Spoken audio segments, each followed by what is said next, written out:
Bismillahirrahmanirrahim. Assalamualaikum warahmatullahi wabarakatuh. Sebelumnya saya ucapkan terima kasih kepada Bapak Ibu guru yang sudah bersedia mendengarkan atau menyimak pengimbasan yang akan saya sampaikan hari ini. Mohon maaf, bukan bermaksud menggurui, tapi memang salah satu tugas dari guru penggerak adalah menyampaikan apa yang sudah saya dapatkan selama kurang lebih 1 bulan kepada Bapak Ibu semuanya. Sekali lagi mohon maaf, bukan untuk menggurui, tapi bermaksud berbagi supaya apa yang saya dapatkan juga jenengan semuanya tahu gitu. Seperti itu nggih Bapak Ibu. Mohon izin mau menyampaikan nggih. Nggih, atur nuwun. Jadi saya hari ini akan menyampaikan ini modul yang terakhir untuk modul 1. Kebetulan untuk guru penggerak itu nanti ada 3 modul Bapak Ibu. 3 modul di mana satu modulnya itu terdiri dari 4 sampai ya minimal 4 modul. Nah, apa yang akan saya sampaikan yang pertama terkait dengan budaya positif.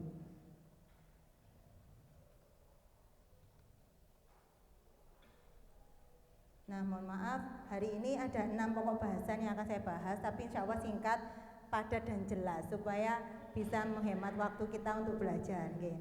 Apa yang akan saya sampaikan di sini yang pasti yang pertama disiplin positif dan nilai-nilai kebajikan universal. Dan yang kedua ada teori motivasi, hukuman dan penghargaan serta restitusi. Yang ketiga keyakinan kelas. Kemudian ada yang keempat kebutuhan dasar manusia dan dunia berkualitas. Berikutnya ada restitusi, 5 posisi kontrol, dan yang terakhir ada segitiga restitusi.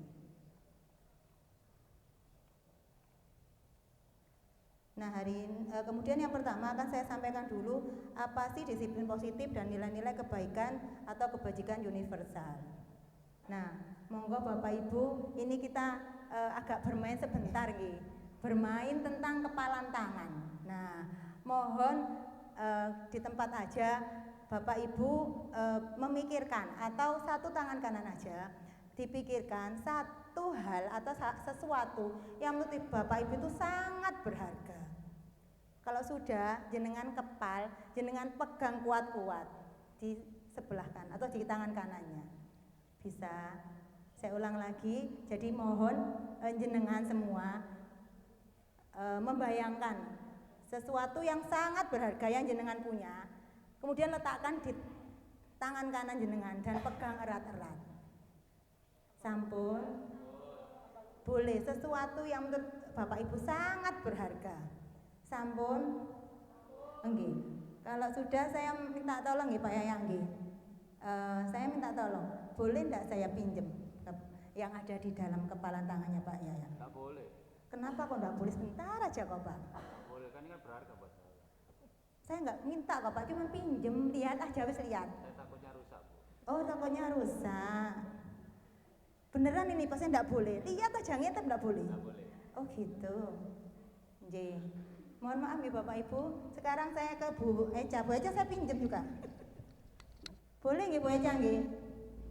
Boleh. Untuk apa, Bu? Mau lihat aja Bu Eca. Hanya lihat aja sebentar aja. Boleh. Enggak. Waduh, enggak boleh semua. Ini gimana ini? Waduh. Ya sudah deh, saya menyerah hal gitu. Terima kasih Bu Eca, Pak Yayang untuk kerjasamanya hari ini. Jadi satu hal ya Bapak Ibu yang ingin saya sampaikan terkait ini, monggo sudah boleh dibuka kepala tangannya, nggih. Saya tidak akan ngambil, sudah saya menyerah. Ampun deh, nggih. Ampun nggih, mohon maaf. Karena itu sesuatu yang barang berharga yang sudah jenengan miliki. Satu hal yang ingin saya sampaikan di sini, bahwa ternyata kita itu memegang kontrol terhadap diri kita sendiri. Kita mau buka, kita mau nutup apa yang kita punya, memberikan ke siapa. Itu ternyata bukan orang lain yang yang memberi pengaruh kepada kita. Sekuat apapun orang menyuruh kita, membuka tangan kita, memberikan sesuatu yang sangat berharga buat kita, kan tergantung kita toh Bu. Gak mau Bu anak, bukan orang yang ingin saya beritahu, bukan ingin orang yang bisa saya percaya untuk memegang apa yang saya yakini berharga. Nah, itu artinya satu, berarti kontrol diri itu tergantung pada diri kita sendiri. Kita kepada siapa mau berbagi, kepada siapa kita mau memberi, itu tergantung kita, bukan orang lain. Seperti itu nggih. Nah, ini yang akan saya sampaikan terkait dengan cara pandang kita juga Bapak Ibu. Nah selama ini kita kan sebagai guru itu kan pengennya mengontrol murid. Nggih napa nggih? Oh nggih. Betul nggih. Tadi ternyata ada satu lagi. Nah kemudian ilusi yang kedua bahwa kritik itu ternyata kita menganggap kritik kepada orang bersalah itu dapat menguatkan karakter. Sama ini kan kalau kita bilang kamu salah, nah itu kan harapannya kan anak-anak biar tahu kalau mereka salah. Nah itu ternyata ilusi Bapak Ibu. Kemudian berikutnya adalah semua penguatan positif itu efektif dan bermanfaat. Itu anggapan kita selama ini. Kemudian yang berikutnya juga bahwa orang dewasa itu memiliki hak untuk memaksa.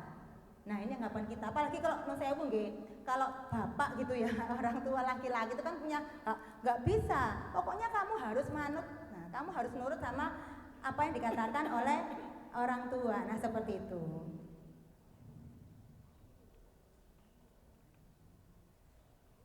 Nah ternyata sesuai dengan yang saya pelajari bahwa siapa sih sebenarnya yang megang kontrol kita atau siapa sih megang kontrol atau kendali. Nah ternyata Bapak Ibu stimulus respon yang selama ini kita yakini itu ternyata hanya ilusi. Kenapa? Karena ternyata kita mencoba mengubah orang lain agar berpandangan sama dengan kita. Itu yang selama ini juga kita lakukan. Padahal yang betul itu adalah sebenarnya ada yang namanya teori kontrol atau pilihan.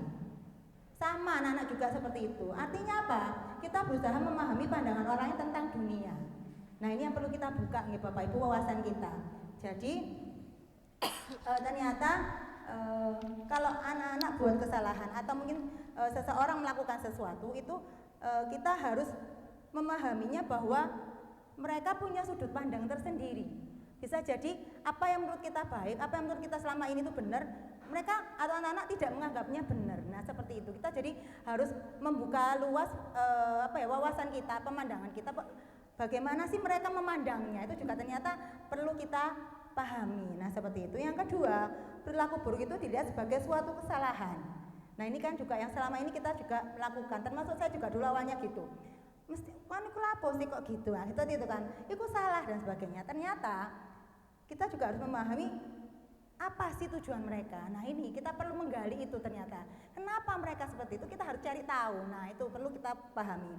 Berikutnya, orang lain bisa mengontrol saya. Nah ini, saya kalimat ini kan mungkin ada sebagian orang yang setuju. Gak, pokoknya kan kudu manut aku. Aku wong tua. Kamu harus manut saya. Nah seperti itu. Ternyata enggak Bapak Ibu. Hanya pribadi dirinya sendiri yang bisa mengontrol dirinya sendiri. Mungkin kan kadang-kadang anak-anak arek aku angel temen sih dikandani. Aku itu gini ya. Ternyata di sini kuncinya Bapak Ibu. Dan berikutnya, saya bisa mengontrol orang lain. Nah ini lanjutan dari yang tadi. Anda tidak bisa mengontrol orang lain. Ini ternyata teori pilihan itu berkata seperti itu.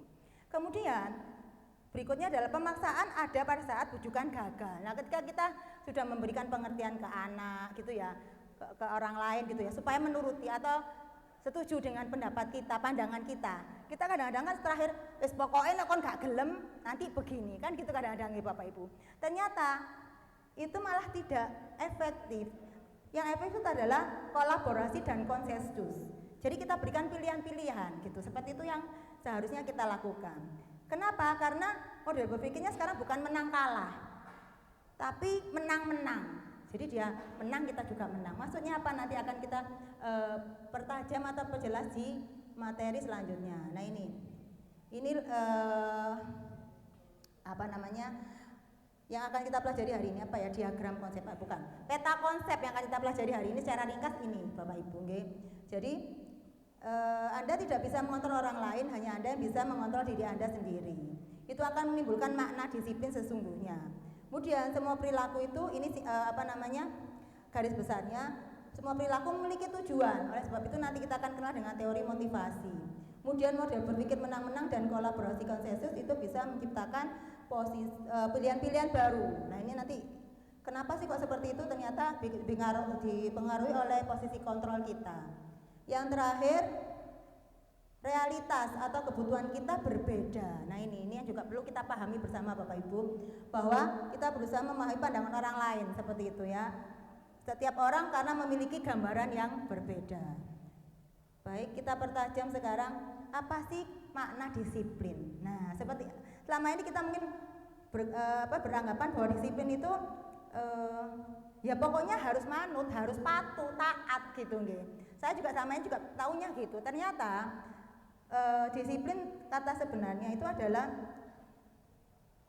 bukan dengan apa yang kita kecenderunganmu adalah menghubungkan kata disiplin dengan ketidaknyamanan. Nah, itu seperti itu biasanya kita lakukan seperti itu. Bukan dengan apa yang kita hargai atau pencapaian suatu tujuan mulia. Nah, ini yang perlu kita garis bawahi. Jadi disiplin itu bukan taat atau patuh, tetapi mereka lebih menghargai pada nilai-nilai kebaikan atau menghargai dirinya sendiri jika sudah melakukan nilai-nilai kebaikan. Nah, seperti itu. Maksudnya gimana? Nah, nilai kebaikan apa yang mungkin bisa jadi tolak ukur kita bahwa dia menghargai. Nah, nilai-nilai kebaikan itu ya sifat-sifat positif manusia yang memiliki tujuan mulia.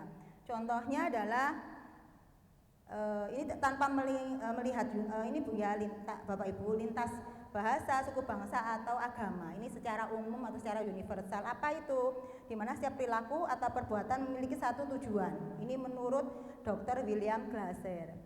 Dengan mengaitkan nilai-nilai kebajikan itu, diyakini seseorang punya motivasi intrinsik. Lah ini akan kita coba bangun. Motivasi intrinsik. Jadi dia berbuat sesuatu itu kalau salah itu bagaimana mereka harus memperbaiki, seperti itu. Itu akan terbangun dengan sendirinya kalau kita bisa menggerakkan motivasi dari dalam itu untuk mencapai tujuan mulia yang diinginkan. Lah nilai kebajikan yang akan kita gali di anak-anak, yang akan kita terapkan seperti yang sudah kita mulai ini Bu ya, November Bapak Ibu semuanya, nilai profil pelajar Pancasila. Nah itu yang akan kita coba bangun bersama atau kita ciptakan bersama. Nah, kemudian bagaimana caranya membangun motivasi itu? Bentar.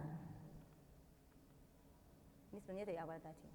Nah, ini yang harusnya tadi di awal saya sampaikan tapi lupa. Nah, hukuman dapat mendisiplinkan anak. Benar apa salah Ibu? Setuju atau tidak ini? Setuju apa tidak? Oh, setuju tapi nyatanya tidak. Nanti kita lihat bersama. Pemberian hukuman dengan hal positif seperti membaca atau membersihkan halaman sekolah dapat meningkatkan disiplin anak. Setuju apa buatan? Pak ya sudah pengalaman kemarin sudah menjalankan itu tapi ternyata masih saja tetap tidak efektif. Anak-anak masih melakukan kesalahan. Yang terakhir, memberi penghargaan dapat meningkatkan motivasi belajar anak. Setuju ya? Oh enggak setuju, oke.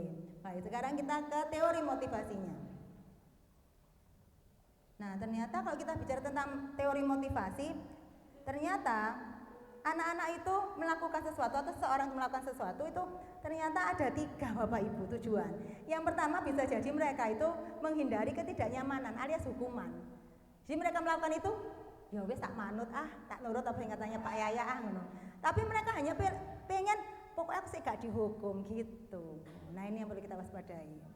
Kemudian yang kedua yaitu untuk mendapatkan imbalan. Nah ini anak-anak kita kan kalau nggak nomor 1 ya nomor 2 ini. Pokoknya gak dihukum, keloro. Kalau aku baik kan enak diajar bapak itu. Kemarin kakak adik-adik PPL itu ya dikasih hadiah. Enak ngajar kakak PPL Bu dikasih hadiah. Nah kan jadi bukan dari mereka sendiri pengen berbuat baik. Tapi karena itu tadi kalau nggak pengen hindari hukuman, ya ben aku dapat hadiah. Nah seperti itu. Padahal yang benar adalah yang ketiga Bapak Ibu, untuk menghargai dirinya sendiri. Nah kalau ini sudah ada sama anak-anak kita, pada siswa-siswa kita, insya Allah motivasi internal itu bisa muncul dari mereka sendiri. Sehingga disiplin positif itu kita nggak pakai ngobrak-ngobrak, nggak pakai ngoyak-ngoyak, nggak pakai kita kejar-kejar anak-anak untuk melakukan apa yang kita mau. Nah seperti itu. Kemudian caranya seperti apa? Nah, katanya Ki Hajar Dewantara, itu kita berikan kemerdekaan kepada anak. Artinya gimana? Tidak hanya terlepas dari perintah, tetapi juga cakap membuat perintah sendiri. Nah, itu tadi maksud saya dengan motivasi intrinsik atau dari dalam mereka sendiri. Nah, ini Bapak Ibu terkait penghargaan. Nah, ternyata penghargaan itu bisa berlaku sama loh dengan hukuman. Yang kita mungkin tidak menyadari. Kenapa kok bisa gitu? Kenapa? Karena dalam arti meminta atau membujuk seseorang untuk melakukan sesuatu itu memenuhi suatu tujuan tertentu dari orang yang meminta atau membujuk. Nah, dorongan itu kan bersifat eksternal. Nah, itu ternyata ada faktor ketergantungan. Kalau seseorang itu yang mempengaruhi kita itu tidak melakukan hal itu, akhirnya males.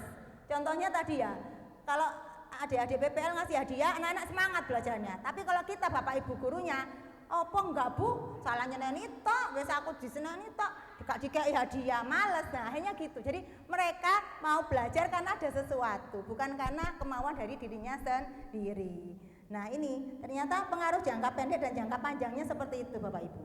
Jadi mereka nurut, manut, karena itu tadi, satu menghindari hukuman, dua enak aku oleh hadiah gitu, bukan karena dia mau berbuat baik dengan sendirinya. Dan jangka panjangnya yaitu tadi, nek gak dikei yo males, balik meneh kembali ke asal. Nah seperti itu. Dan ternyata penghargaan itu bisa menghukum.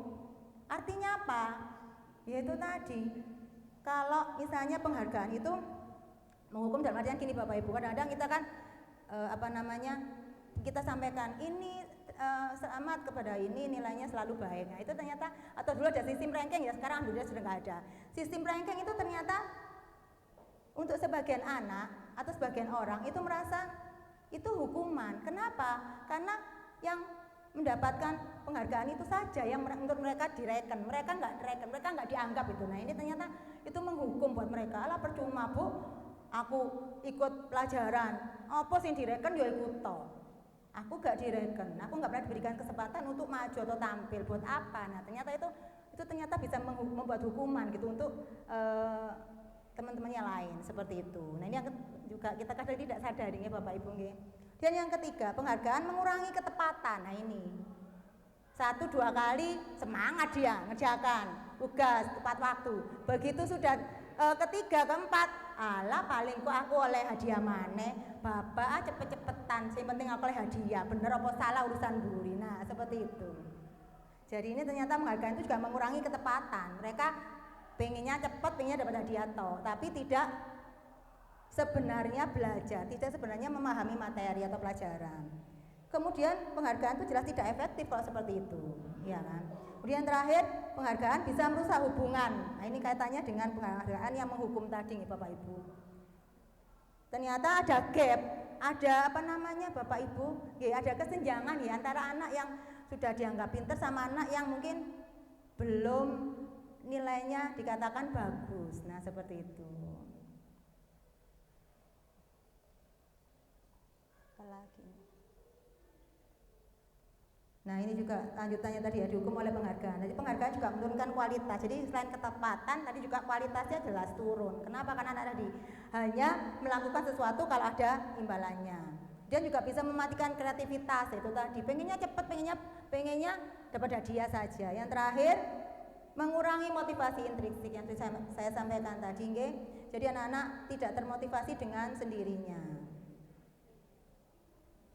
Nah kemudian bentuk program kebajikan apa?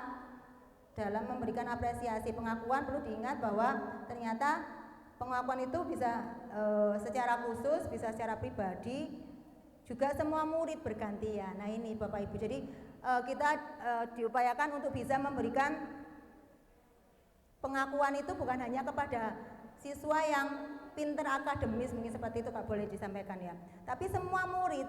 Ini dalam rangka untuk membangun motivasinya, jadi bergantian. Kemudian juga konsisten. Nah, konsisten dan juga menghargai proses. Nah, kadang-kadang kita suka lupa ya. Kalau ternyata proses mereka untuk mencapai prestasi, entah itu nomor 1 di kelas untuk nilai pelajaran tertentu atau mungkin juga mengerjakan tugas tepat waktu. Nah, itu ternyata perlu kita hargai proses mereka untuk bisa atau berupaya untuk menyelesaikan semuanya itu.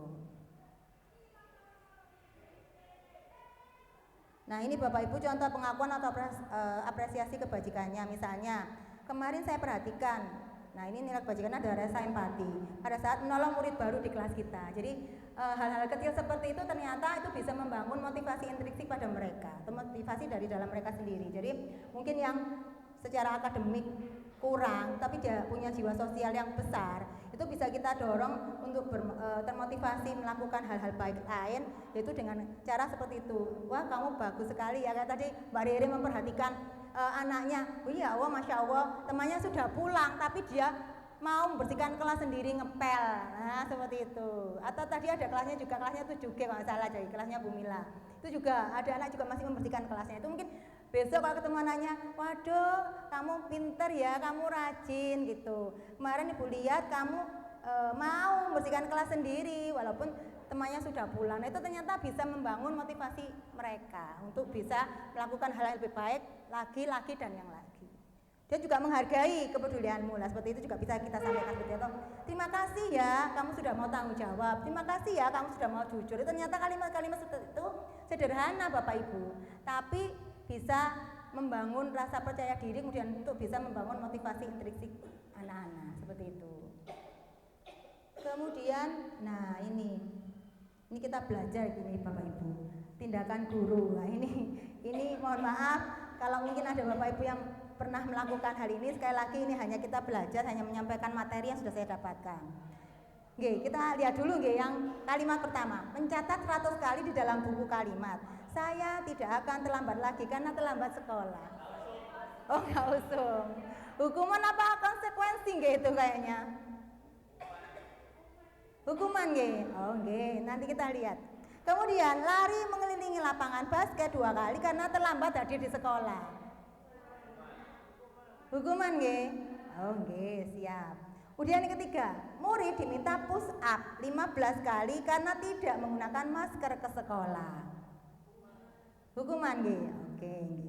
Menggantikan kertas tugas teman yang telah dicoret-coret.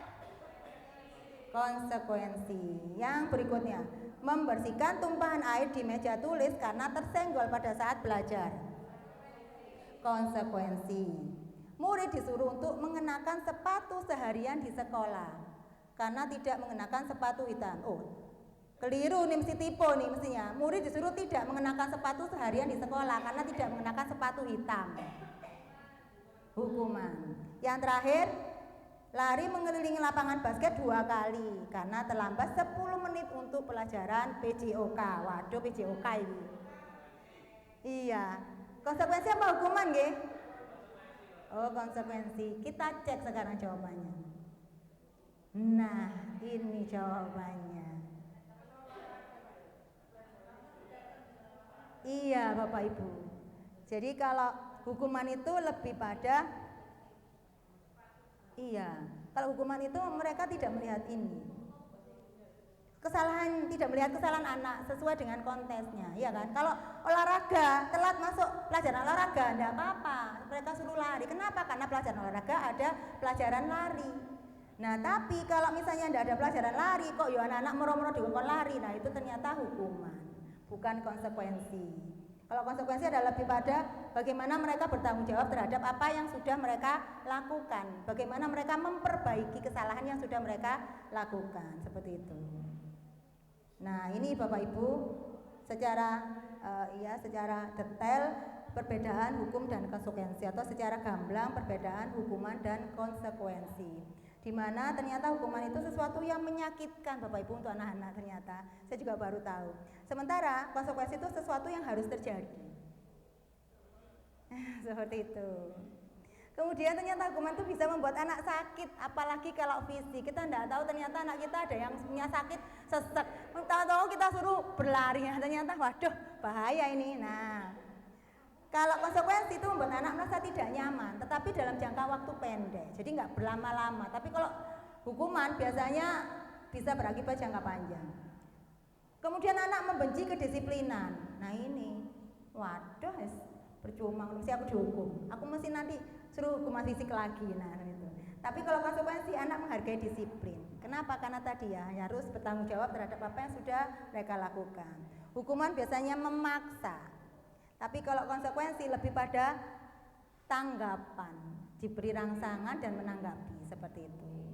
Kemudian konsep diri yang buruk. Nah, ternyata kalau kita sering menghukum ke anak, itu akibatnya ke anak itu mereka menganggap aku iki wis arek nakal. Nah, itu ternyata dia membangun konsep diri seperti itu dirinya. Wis percuma aku loh dicap elek, dicap jahat, dicap nakal gitu. Akhirnya tidak bisa membuat konsep diri yang baik. Kemudian anak belajar untuk menyembunyikan kesalahan. Nah ini nanti akibat selanjutnya bujuk, gak usah jujur percuma, jujur acur ya aku. Nah seperti itu. Akhirnya bagaimana? Ya gimana caranya itu tadi anak belajar untuk mematuhi peraturan yang kita berikan. Kemudian marah, rasa bersalah, dipermalukan dan merasa tidak dihargai. Ternyata itu yang ada di pikiran anak-anak kita. Kalau konsekuensi, mereka mungkin kehilangan hak, dibuat tidak nyaman atau diasingkan. Tapi untuk sementara waktu. Kalau istilahnya teman-teman BK ini mungkin shock terapi, nah, seperti itu. Kemudian bagaimana caranya supaya yang kita lakukan itu tepat. Nah, apa yang kita lakukan itu tepat untuk menyelesaikan permasalahan atau kesalahan-kesalahan yang dilakukan oleh anak-anak kita atau peserta didik kita. Yaitu salah satu caranya adalah dengan namanya restitusi. Apa sih restitusi itu? Restitusi itu adalah proses menciptakan kondisi bagi murid untuk memperbaiki kesalahan mereka. Nah, sehingga mereka bisa kembali pada kelompok mereka dengan karakter yang lebih kuat. Restitusi juga merupakan proses kolaboratif yang mengajarkan murid untuk mencari solusi untuk masalah mereka dan membantu murid berpikir tentang orang seperti apa yang mereka ingin menjadi tujuan mulia mereka dan bagaimana mereka harus memperlakukan orang lain. Jadi ini memanusiakan anak Bapak Ibu. Jadi itu solusinya. Nah, kemudian kenapa kok harus restitusi? Nah, ternyata ini Bapak Ibu hal-hal yang terkait kenapa kok harus restitusi. Ternyata hukuman itu membuat anak-anak identitasnya gagal. Itu yang tadi saya sampaikan ya. Jadi dia merasa dirinya jelek, buruk, nakal dan sebagainya. Cap-cap buruk aja atau cap-cap kejelekan aja yang mereka terima sehingga mereka menganggap itu identitasnya gagal. Jadi apa yang mereka rasakan sesuatu yang menyakitkan, tidak nyaman, itu jangka panjang. Jadi kadang-kadang kita nggak menyadari ya bahwa kalau mereka itu ternyata masih mangkel sama kita beri hukuman seperti itu. Kemudian mereka merasa menjadi korban. Nah itu. Dan murid tersakiti, kemudian perilaku pasif agresif meningkat. Ini mungkin yang terjadi sama anak-anak kita.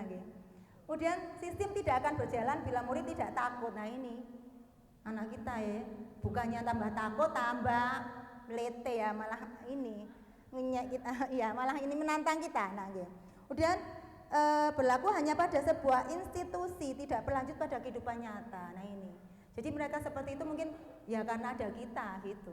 Tapi di rumah bagaimana? Di luar bagaimana? Nah ini kita belum tahu. Nah peraturannya adalah titik-titik kamu harus. Nah kemudian murid akan, nah itu tidak suka. Wes mau aku aturan ngono tok, hanya menyakiti, hanya membuat aku menjadi korban. Nah kemudian bagaimana supaya anak-anak itu bisa membuat dirinya punya motivasi intrinsik, yaitu identitasnya sukses. Yang pertama, disiplin itu bisa kita gunakan konsekuensi. Tapi konsekuensi itu harus terjadi. Kemudian pasti tidak nyaman untuk anak-anak. Kemudian juga masih merasa korban, walaupun mungkin bisa diabaikan gitu Bapak Ibu. Tapi anak tidak nyaman. Kemudian hanya bertahan dalam jangka waktu pendek, seperti itu. Dan memerlukan monitoring dan supervisi terus-menerus dari guru. Juga membantu penerapan mengikuti peraturan dalam masyarakat. Nah, akhirnya kita kan tidak bisa ngontrol ya kalau sudah diterjun di masyarakat. Harus minta bantuan orang lain. Kemudian apa peraturannya, mampukah kamu melakukannya, dan seterusnya. Jadi murid sudah mulai menghormati peraturan, tapi masih bersifat netral, artinya mereka baru menyadari, sebatas menyadari, belum ada keinginan atau kemauan untuk aku tak berbuat baik, belum. Jadi konsekuensi sudah mulai menuju ke identitas sukses, mulai membangun disiplin, tapi belum ada motivasi dari diri mereka sendiri. Nah yang paling tepat itu adalah restitusi. Kenapa? Karena restitusi adalah pilihan, di mana pengaruhnya itu jangka waktu panjang dan korban itu mendapatkan ganti. Nah, maksudnya jadi mereka bukan korban ya, tapi mereka merasa ganti. Artinya ganti apa? Kesalahan mereka itu bisa diganti dengan apa sih? Nah, itu memberikan pilihan seperti itu. Kemudian murid akan mendapatkan penguatan. Nah, seperti itu. Masalah terpecahkan, murid belajar bertanggung jawab untuk perilakunya, kemudian fokus pada pemecahan masalah dalam jangka waktu panjang. Dan mereka meyakini apa yang kamu yakini, apa yang bisa kamu lakukan untuk memperbaiki kesalahan. Nah, seperti itu. Yang terakhir, murid akan menghormati dirinya sendiri dan orang lain. Nah, seperti itu Bapak Ibu. Jadi di situ seperti itu. Kemudian langkah-langkahnya seperti apa? Nah, ini. Ini ciri-cirinya dulu. Jadi ciri-ciri restitusi itu bukan untuk menebus kesalahan, tapi belajar dari kesalahan. Bisa memperbaiki hubungan berupa tawaran bukan paksaan, menuntun untuk melihat ke dalam dirinya sendiri, juga untuk mencari kebutuhan dasar yang mendasari tindakan anak-anak tersebut. Juga adalah cara yang paling baik dan fokus pada karakter bukan tindakan. Jadi kita lebih membangun karakter baik pada diri anak-anak. Bisa menjadi fokus untuk solusi dan bisa juga mengembalikan murid pada mengembalikan murid yang berbuat salah pada kelompoknya. Jadi mereka tidak merasa terasingkan, mereka tidak merasa dikucilkan karena kesalahan mereka, tapi mereka bisa kembali lagi ke temannya tanpa canggung lagi. Nah, seperti itu.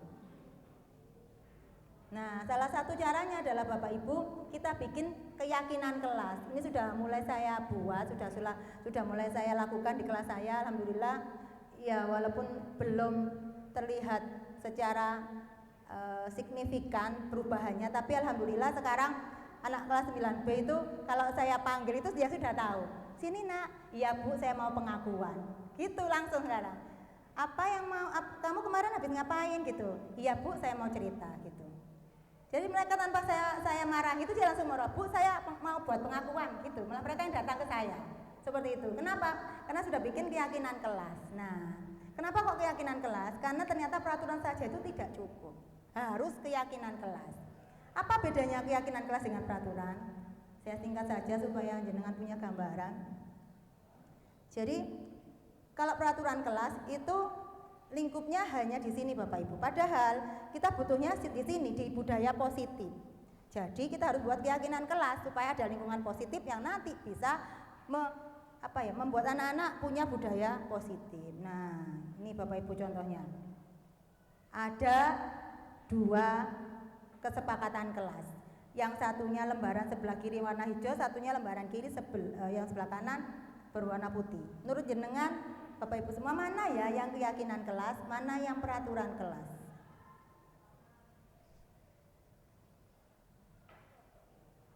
Nggak kelihatan, nggak jelas nih. Sebentar aja. Kecil.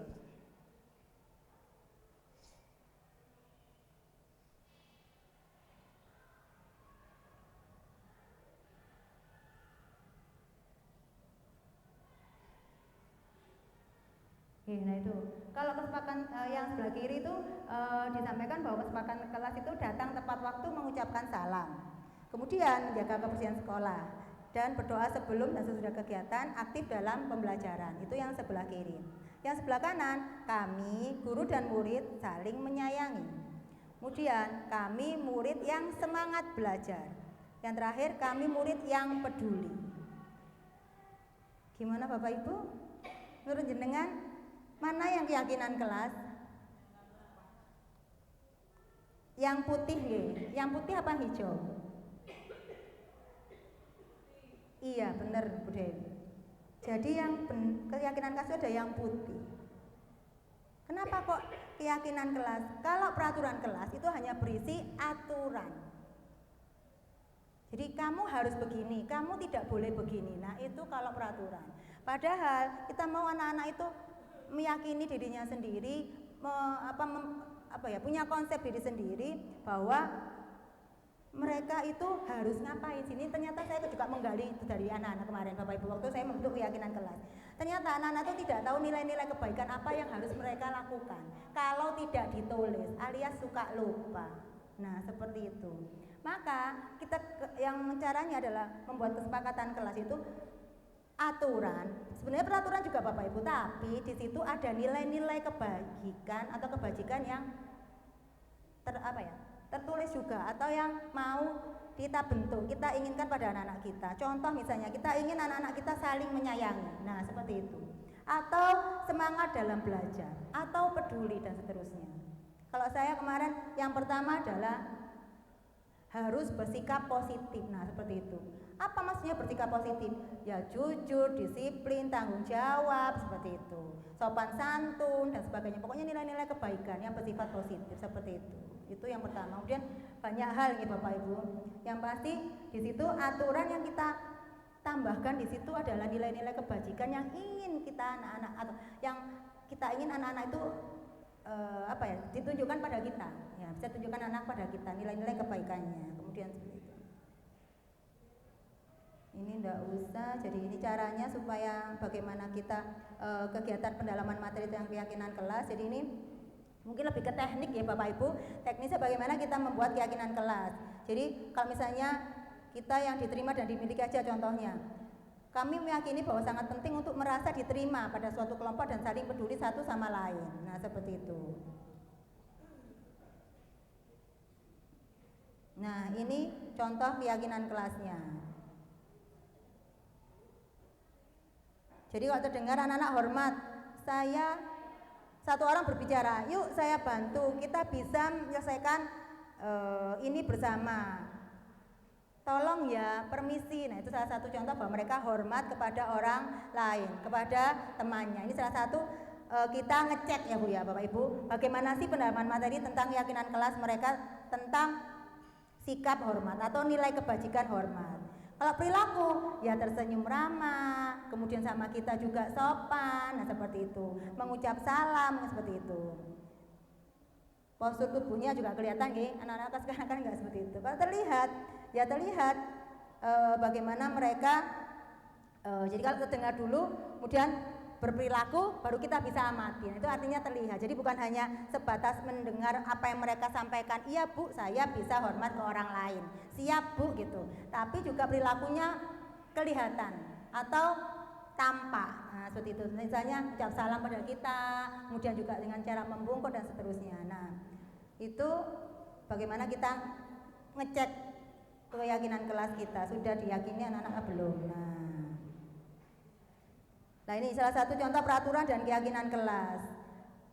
Langsung saja kita bahas. Jadi selalu kembalikan buku ke tempatnya. Nah, itu kadang-kadang kita kembalikan buku pada tempatnya. Nah, itu harusnya kita bilang tanggung jawabnya anak-anak. Jadi keyakinan kelasnya kita bilang bertanggung jawab terhadap apa yang dilakukan. Nah, seperti itu saja. Jadi mereka kalau sudah bilang gitu, ayo tanggung jawab gitu. Mereka langsung, oh iya Bu, gitu.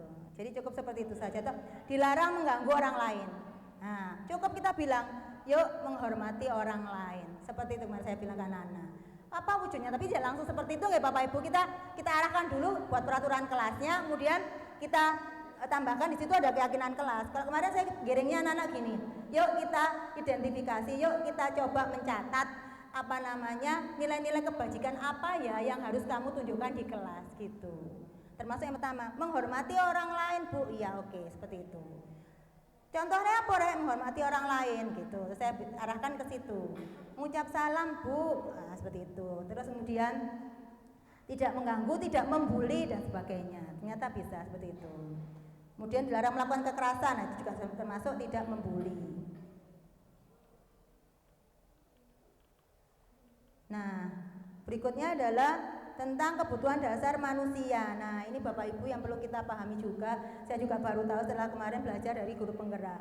Ternyata perilaku anak-anak kita itu juga didasarkan pada kebutuhan dasar manusia atau kebutuhan dasar mereka. Ada 5 kebutuhan dasar yang mereka harus terpenuhi. Nah, ini yang pertama apa sih? Rasa kasih, sayang, dan diterima. Nah, ini mohon maaf kalau kita lihat kondisi anak-anak kita, nih Bapak Ibu, background keluarganya yang sangat luar biasa seperti itu. Banyak yang single parent, banyak yang harus tinggal dengan keluarga yang lain. Nah, ini mungkin rasa kasih sayang dan rasa diterimanya kurang. Akhirnya berulah. Nah, seperti itu. Itu ternyata kebutuhan dasarnya belum terpenuhi. Kemudian apalagi? Kesenangan. Lah gimana mau senang? Lah wong kebutuhan yang pertama dan utama saja tidak mereka dapatkan. Kemudian juga kebebasan. Akhirnya itu yang terakhir, merasa bebas wis. Wong 1 2 aja nggak dapat kok, ya sudah bebas aja. Kebebasan aja yang mereka pilih. Kemudian penguasaannya tidak. Jadi mereka tidak dianggap, karena mereka tidak dianggap hanya mereka, alah aku gak iso apa-apa, aku gak dianggap, aku mungkin gak bisa apa-apa gitu, hanya konsep dirinya mereka seperti itu. Akhirnya yang terakhir bertahan hidupnya juga jadi kurang. Akhirnya nggak struggle, istilahnya sekarang itu nggak struggle. Jadi ada masalah sedikit, nggak cocok sedikit sama gurunya, sama pelajarannya nggak suka, mereka berulah. Nah seperti itu. Jadi kita harus memetakan kebutuhan dasar anak-anak dulu sebelum kita mau melakukan tindakan. Nah kemudian ada 5 posisi kontrol yang bisa kita lakukan terhadap anak-anak. Yang pertama penghukum. Ini yang dulu juga saya sering juga melakukan, yaitu menghadik, menunjuk, menyakiti, menyindir, ya gitu, berkata-kata. Nah seperti itu. Kemudian yang kedua adalah membuat orang merasa bersalah. Ini juga saya juga sering melakukan itu kadang-kadang. Jadi ayolah kamu gak kasihan dah sama ibu lo sudah capek-capek ngajar ke sini gitu ya. Ibu sudah ada di sini dari tadi. Ayo kamu belajar tertib dulu, tenang dulu. Nah seperti itu ternyata posisi kontrol kita sebagai pembuat rasa bersalah. Nah kemudian itu ternyata identitas gagal Bapak Ibu itu tidak akan sukses membuat anak-anak memiliki motivasi intrinsik dari dalam dirinya. Kemudian bagaimana? Ada 3 pilihan yang bisa kita lakukan untuk bisa menghasilkan disiplin positif pada anak-anak. Yang pertama yaitu kita bersifat sebagai teman. Nah, teman. Jadi ayolah nak lakukan ini demi ibu, ayolah nak lakukan ini demi ayahmu atau demi siapa itu ya, seperti itu. Nah berikutnya adalah pemantau Bapak Ibu. Nah kalau pemantau ini lebih pada mengingatkan anak-anak, ini peraturannya apa, kamu sudah janji apa. Nah seperti itu, kita ingatkan pada peraturannya. Nah ternyata dari 3 itu yang paling baik adalah manajer Bapak Ibu. Posisi kita tuh harus sebagai manajer. Maksudnya gimana Bu? Jadi ketika anak-anak berbuat salah, kita tidak langsung menjas anak-anak, tapi kita ajak ngobrol. Kalau saya itu kemarin melaksanakan segitiga restitusi. Bagaimana? Apa yang harus kita lakukan? Nah ini caranya kita sebut sebagai manajer itu. Bagaimana kamu bisa menyelesaikan masalah ini? Ini kalimat yang mungkin yang cocok atau yang mungkin bisa menjadi indikator bahwa kita adalah sebagai manajer. Nah seperti itu. Jadi bagaimana kamu bisa menyelesaikan masalah ini? Atau mungkin menurut kamu kalau kesalahan ini kamu bisa perbaiki dengan cara apa? Nah seperti itu yang baik. Nah ini langkah-langkah segitiga restitusi. Jadi ada 3 Bapak Ibu yang harus kita lakukan supaya restitusi kita itu berhasil. Yang pertama yaitu menstabilkan identitas. Yang kedua menanyakan keyakinan. Yang terakhir validasi kebutuhan. Nah jadi kalau ada anak salah, yang pertama kita tanya alasan dia kenapa melakukan kesalahan itu. Nah seperti itu. Kemudian kita bilang, ya berbuat salah itu kan manusiawi. Nah seperti itu ya. Tapi kita harus tahu apa sih alasan kamu berbuat salah. Nah seperti itu. Ini yang pertama. Jadi kita tidak mencari kamu salah gitu enggak Bapak Ibu. Jadi kita cari tahu alasan mereka apa. Jadi kita selesaikan masalah ini bersama-sama. Seperti itu yang pertama. Kemudian yang kedua, membantu murid mengenali basic need atau kebutuhan dasar ingin dipenuhinya ketika melakukan kesalahan itu. Pada dasarnya setiap tindakan manusia tujuannya adalah memenuhi basic need atau kebutuhan dasar mereka. Apakah itu power, freedom, love, dan belonging, fun, atau survival. Nah, bagaimana validasi kebutuhannya? Ini guru, kalimat-kalimat yang mungkin bisa guru lakukan atau pertanyakan. Kamu contohnya, kamu bisa saja melakukan hal lebih buruk, tapi kamu tidak melakukan itu kan? Atau kamu pasti punya alasan mengapa melakukannya? Atau apa yang penting buat kamu melakukan ini? Nah seperti itu, kalimat-kalimat yang lebih menggali apa sih gitu kan, yang mereka mungkin tidak terpenuhi kebutuhannya, kenapa mereka seperti itu. Nah ini perlu kita gali, itu namanya validasi kebutuhan. Yang terakhir, nah ini yang menjadikan pembeda dari kegiatan-kegiatan kita ketika menghadapi atau menyelesaikan permasalahan anak-anak, yaitu menanyakan keyakinan anak-anak. Kalau kita sudah buat keyakinan kelas, saya tinggal bilang gini, yuk kita lihat lagi, kita ingat-ingat lagi, kira-kira keyakinan kelas apa ya yang hari ini tidak terpenuhi atau tidak kamu lakukan. Nah seperti itu. Mereka akan mengingat, oh iya Bu, saya tidak melakukan keyakinan kelas, misalnya bersikap positif. Nah seperti itu. Mereka langsung bisa menjawab sendiri itu Bapak Ibu. Tanpa kita suruh, tanpa kita minta, mereka langsung bilang gitu. Kemudian berikutnya saya biasanya menanyakan gini, terus kalau sudah melakukan itu gimana kamu? Ya nyesel Bu. Nah gitu. Terus selanjutnya kamu bagaimana? Kamu mau jadi anak yang seperti apa? Itu mereka biasanya langsung, kamu untuk memperbaiki kesalahan ini, kamu ngapain gitu? Saya mau seperti ini Bu. Baik. Kemudian selanjutnya kira-kira ke depannya kamu mau jadi murid seperti apa?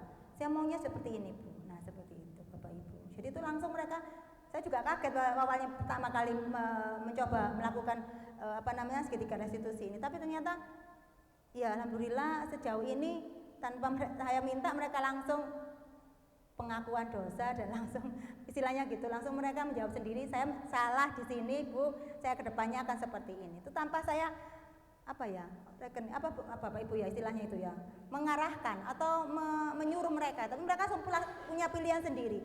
Saya akan seperti ini Bu, saya tidak akan seperti ini lagi gitu Bapak Ibu. Ini pengalaman saya terkait dengan bagaimana menerapkan segitiga restitusi. Mungkin itu Bapak Ibu yang bisa saya sampaikan.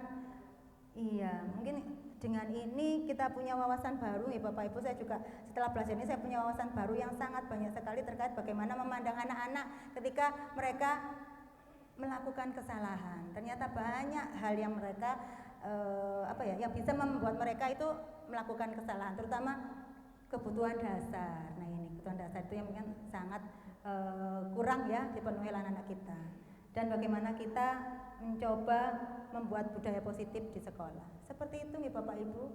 Sampai sini mungkin ada yang mau ditanyakan?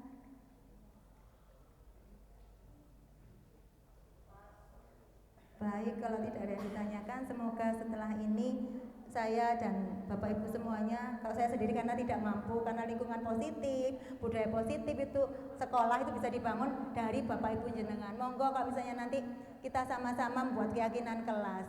Karena itu menurut saya itu kemarin kok lebih efektif itu ya dibandingkan dengan apa yang sudah kita lakukan selama ini. Ngoyak-ngoyak anak-anak, sholat, aduh capeknya luar biasa. Ingatkan anak satu, ganti anak satunya yang bikin kesalahan lagi. Ternyata dengan begitu, ini kemarin terbaru itu juga kasusnya anak-anak itu tadi juga gitu langsung Bapak Ibu tanpa saya suruh, saya panggil, kesini nak. Ya Bu, saya tahu. Kenapa kamu dipanggil? Saya tahu.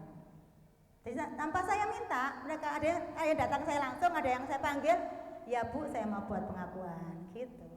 Alhamdulillah nih Bapak Ibu. Semoga nanti kedepannya kelas-kelas lain juga bisa seperti itu. Jadi kita tidak repot-repot, tidak habis tenaga yang luar biasa hanya untuk mendisiplinkan anak, membuat anak bersikap positif atau melakukan disiplin positif. Mungkin itu Bapak Ibu yang bisa saya sampaikan, kurang lebihnya mohon maaf. Saya akhiri, billahi taufiq wal hidayah. Wassalamualaikum warahmatullahi wabarakatuh. Matur nuwun upamanya. Nggih monggo. Matur nuwun sudah. Matur nuwun Bapak Ibu.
bawah dan atas penuh dengan anak yang ganti juga, jadi kita nggak mau buang waktu. Oke, siapa lagi yang mau jawab? Bu, Ya, silakan jawab. lebih takut ditegur guru sih Bu, soalnya kan toilet atas dan bawah sama-sama antri Bu, jadi kita mutusin buat ganti baju di dalam kelas. Baik, coba sekarang siapa lagi yang mau jawab? Ya, Karena dari minggu kemarin sudah melakukan itu Bu, tetapi tidak ada guru yang menegur kami, jadi kami mengulangnya kembali. jadi itu alasan kalian kenapa kalian nanti bersilakan di dalam kelas. Baik, sekarang Bu Ana tanya lagi. Kira-kira apa yang kalian lakukan itu baik atau tidak? Tidak Bu. Kemudian kalau sekarang dengan kelas yang sudah ada nilai-nilai kita yakini bersama, kira-kira apa yang kalian lakukan tadi tidak sesuai dengan keyakinan kelas kita yang mana? Kedisiplinan Bu.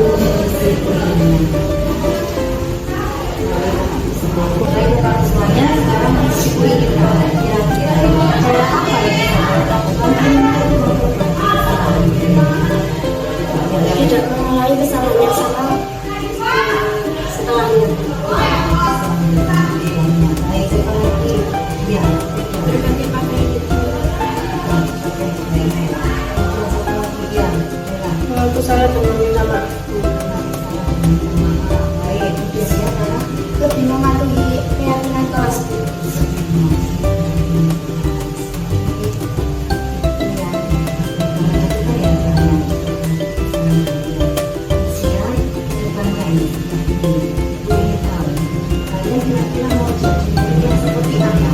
Disiplin dan menaati keyakinan kelas.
Kalau menurut Fahri tidur di dalam kelas itu boleh tidak ya pada waktu pelajaran? Nggak boleh. Kalau nggak boleh, kenapa Fahri melakukan itu? Alasannya apa? Ngantuk. Nah tidurnya, oh habis upacara ngantuk gitu. Ya. Terus menurut Fahri kalau nggak boleh berarti perbuatannya baik apa buruk ya tidak? Buruk. Salah apa benar? Salah.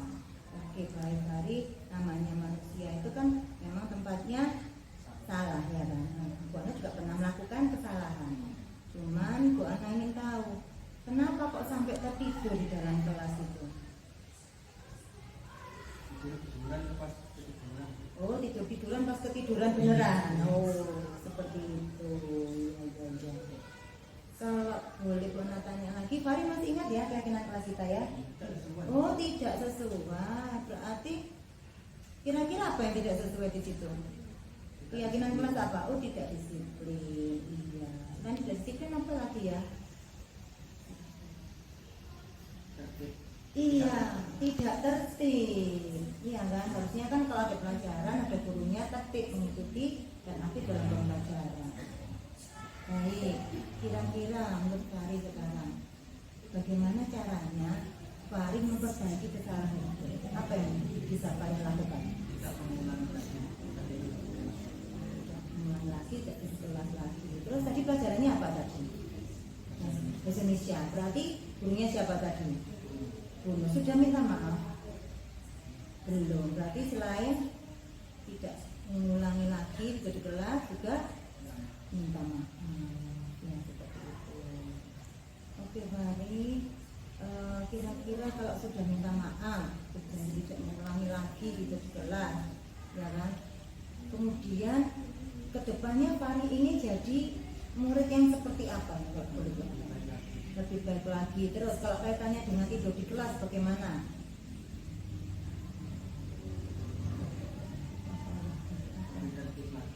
Lebih disiplin lagi. Kalau ada pembelajaran diikuti dengan baik apa tidak?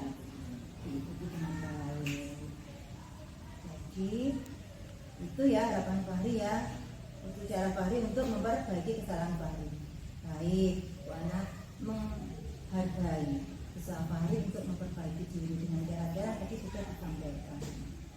Oke Fahri, mungkin itu saja yang bisa Bu Ana tanyakan terkait